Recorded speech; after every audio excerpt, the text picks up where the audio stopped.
In this video, we're going to look at apps and how to build them and when to use them.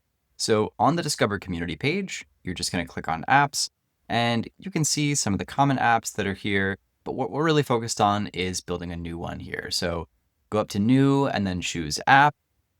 And what you'll notice here is that this LLM, whatever is pre-selected here, will correspond to the default LLM if your organization has one enabled, or you can set that default LLM in your workspace.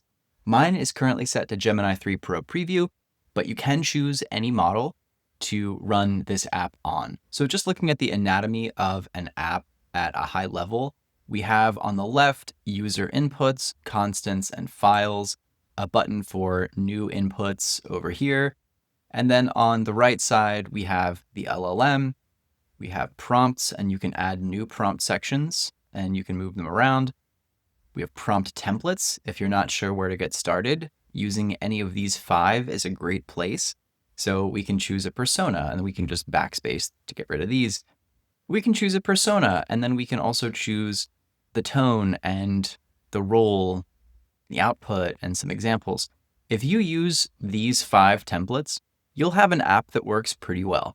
You'll have to still make some tweaks to it, but if you just start out with these 5, it'll give you a good sense of how these work.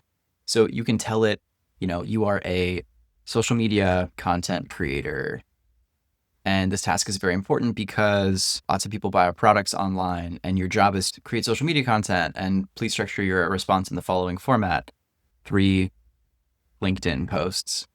Here's an example of good output. And I could drop in a couple of LinkedIn posts. But you can see this is extremely customizable, but there's something missing.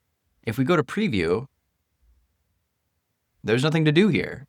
How am I supposed to run this? I have no inputs. I can click generate, I guess, but it's just going to create something that's kind of based on the LLM and not really anything that would be helpful for my company specifically. So we can add another prompt section. And then that's where user inputs come in. User inputs are like the variables that let you interact with the app without having to keep rewriting all of this content. These prompts stay right here behind the scenes, and they're going to use this LLM in conjunction with whatever user inputs you give it. So we can say social media topic, and we can make that required. And then down here, we can say base your output on this topic. We can even add some constants like text or a file.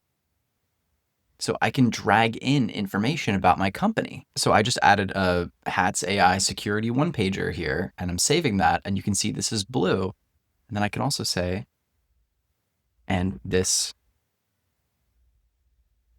source file. So now every time I run this app, just like that, it's going to use this as the variable to understand what topic it's supposed to write these social media posts about. It's going to use this LLM that I've chosen, and then it's going to look at the file that I uploaded, and it's going to also look at those prompts. So you're kind of creating like an AI Mad Lib here, where you're filling in these form fields. You're creating a form field that the AI uses to generate the content over on the right side.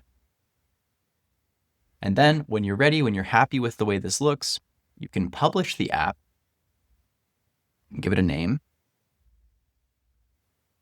You can give it a description. You can choose a category, and then you can publish it. And then that's going to let you share the apps.